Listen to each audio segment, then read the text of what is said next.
Hey you guys, and welcome to a reading of The Telltale Heart by Edgar Allan Poe, which you can obviously see since you people can read. Uh, I am doing this in honor of Poe's birthday, which was on the January 19th, I believe, and also because over on Bookish Friends the other week they did various poems and stories. They did readings of them, and yeah, so I was going to do this as a video response to Wednesday's video, which is the guest spot on Bookish Friends. Um, so if you guys are going to do something, you guys can leave it as a video response also. I know I'm a little late, but there were editing things that went on. Yes, I edited, and now I know why I never, ever edit. Ever. Now, I was going to do Eldorado, but I did that one already because I did a Poemly time, and I'll link that below so that you guys may see it. But yeah, so now I'm doing The Telltale Heart. Well, all of them, but yeah, let's just get started because this is like the fourth time that I'm doing this, and I swear I'm not crying a little bit inside, but hopefully let's get through this all in one take. Here we go. True. Nervous. Very, very dreadfully nervous I had been and am. But why will you say that I am mad? The disease had sharpened my senses, not destroyed, not dulled them. Above all was a sense of hearing acute. I heard all things in the heaven and in the earth. I heard many things in hell. How then am I mad? Hearken and observe how healthily, how calmly I can tell you the whole story.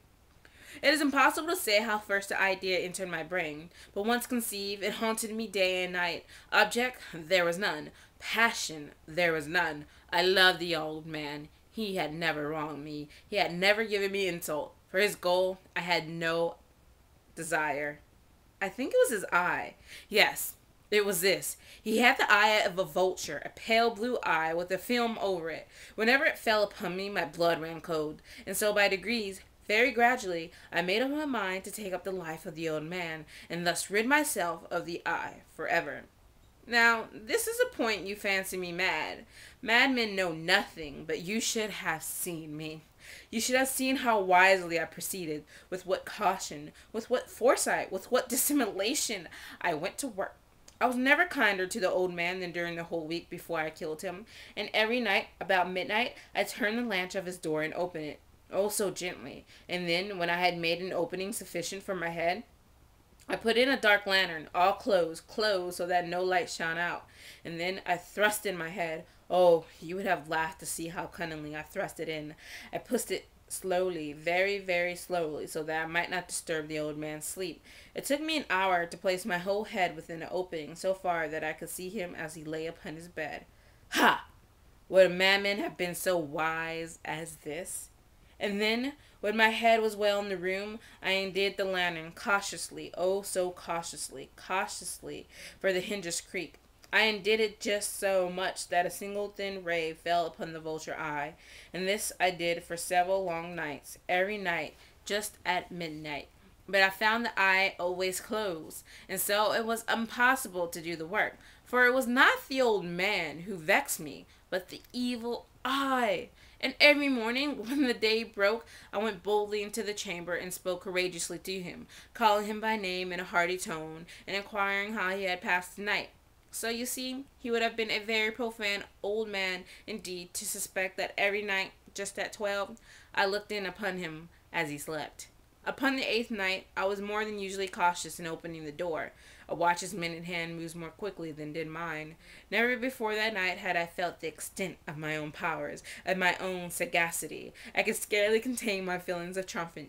To think that there I was, opening the door, little by little, and he not even to dream of my secret deeds or thoughts. I fairly chuckled at the idea, and perhaps he heard me, for he moved on the bed suddenly, as if startled. Now, you may think that I drew back, but no. His room was as black as pitch with a thick darkness, for the shutters were closed, fastened through fear of robbers, and so I knew that he could not see the opening of the door, and I kept pushing it on steadily. I had my head in, and was about to open the lantern when my thumb slipped upon the tin fastening, and the old man sprang up in the bed, crying out, "Who's there?" I kept quiet still, and said nothing. For a whole hour I did not move a muscle, and in the meantime I did not hear him lie down. He was still sitting up in the bed, listening, just as I have done, night after night, hearkening to death watches in the wall. Presently I heard a slight groan, and I knew it was a groan of mortal terror. It was not a groan of pain or of grief, but oh no, it was the low, stifled sound that arises from the bottom of the soul when overcharged with awe. I knew the sound well. Many a night, just at midnight, when all the world slept, it has welled up from my own bosom, deepening its dreadful echo. The terrors that distracted me, I say I knew it well. I knew what the old man felt and pitied him, although I chuckled at heart. I knew that he had been lying awake ever since the first noise when it had turned in the bed. His fears had been ever growing upon him. He had been trying to fancy them causeless, but could not. He had been saying to himself, "It is nothing but the wind in the chimney. It is only a mouse crossing the floor, or it is merely a cricket which has made a single chirp." Yes, he had been trying to comfort himself with these suppositions, but he had found it all in vain because death, in approaching him, had stalked with his black shadow before him and enveloped the victim. And it was the mournful influence of the unperceived shadow that caused him to feel, although he neither saw nor heard, to feel the presence of my head within the room. When I had waited a long time, very patiently, without hearing him lie down, I resolved to open a very, very little crevice in the lantern. So I opened it. You cannot imagine how stealthily, until at length a single dim ray, like the thread of the spider, shot from out the crevice and fell upon the vulture eye. It was open, wide open, and I grew furious as I gazed upon it. I saw it with perfect distinction, all a dull blue with a hideous veil over it that chilled the very marrow in my bones. But I could see nothing else of the old man's face or person, for I had directed the ray as if by instinct precisely upon the damned spot. And now, have I not told you what you mistake for madness is but an over-acuteness of the senses? Now, I say, there came to my ear a low, dull, quick sound, such as a watch makes when enveloped in cotton. I knew that sound well, too. It was the beating of the old man's heart. It increased my fury, as the beating of a drum stimulates the soldier into courage. But even yet, I refrained and kept still. I scarcely breathed. I held the lantern motionless. I tried how steadily I could maintain the ray upon the eye. Meantime, the hellish tattoo of the heart increased. It grew quicker and quicker and louder and louder. Every instant, the old man's terror must have been extreme. It grew louder, I say, louder every moment. Do you mark me well? I have told you that I am nervous, so I am. And now, at the dead hour of the night, amid the dreadful silence of that old house, so strange a noise as this excited me to uncontrollable terror. Yet, for some minutes longer, I refrained and stood still. But the beating grew louder, louder. I thought the heart must burst, and now a new anxiety seized me. The sound would be heard by a neighbor. The old man's hour had come. With a loud yell, I threw open the lantern and leaped into the room. He shrieked once only. In an instant, I dragged him to the floor and pulled the heavy bed over him. I then smiled gaily to find the deed so far done.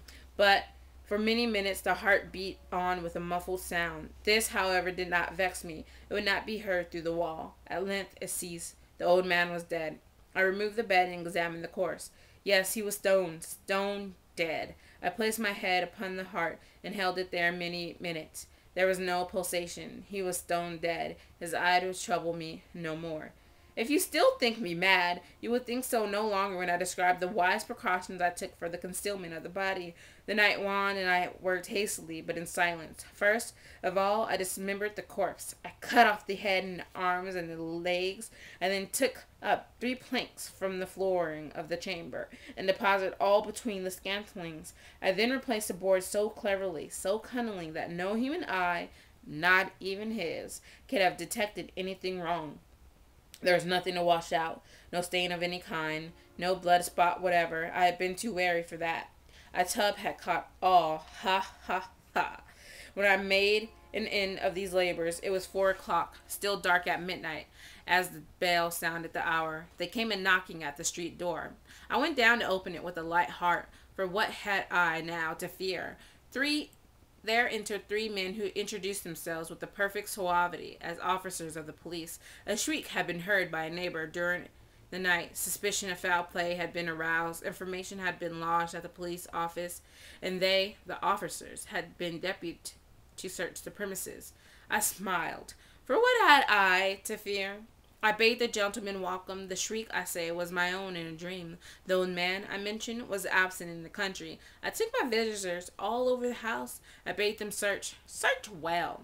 I led them at length to his chamber. I showed them his treasure, secure, undisturbed. In the enthusiasm of my confidence, I brought chairs into the room, and desired them here to rest from their fatigues, while I myself, in the wild audacity of my perfect triumph, placed my own seat upon the very spot beneath which reposed the corpse of the victim. The officers were satisfied.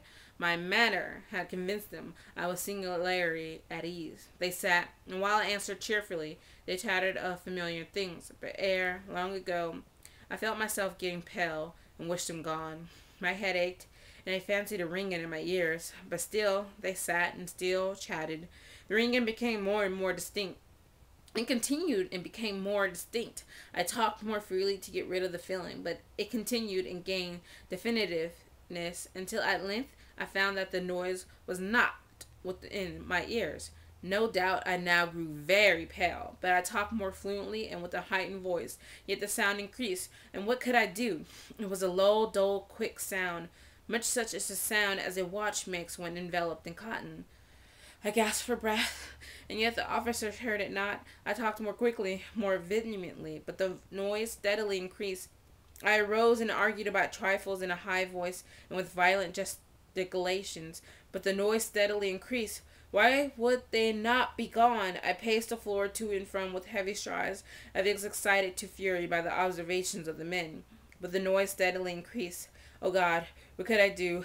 I foamed, I raved, I swore. I swung the chair upon which I had been sitting and grated it upon the boards, but the noise arose over all, and it continuously increased. It grew louder, louder, louder! And still the men chattered pleasantly and smiled. Was it possible they heard not? Almighty God, no, no! They heard, they suspected, they knew. They were making a mockery of my horror. And this, I thought, and this, I think, but anything was better than this agony. Anything was more tolerable than this desertion. I could not bear those hypocritical smiles no longer. I felt that I must scream or die. And now, again, hark! Louder! Louder! Louder! Villains! I shrieked. Dissemble no more. I admit the deed. Tear up the planks. Here, here. It is the beating of his hideous heart. That is the end of The Telltale Heart by Edgar Allan Poe. And besides a mistake or two, it went, I think, swimmingly well, especially with the train coming. So, yes, tell me how you guys like this story, because I have always enjoyed the story. A little bloody at times, but still one of my favorites by him. And so that is it. Go leave your own video response to the Bookish Friends channels, whose channels I will link down below. And I will also link down my reading of, what was it again? The other poem that I did, Eldorado. See, there we go. And I hope you guys enjoyed this, and I will see you guys later. Bye.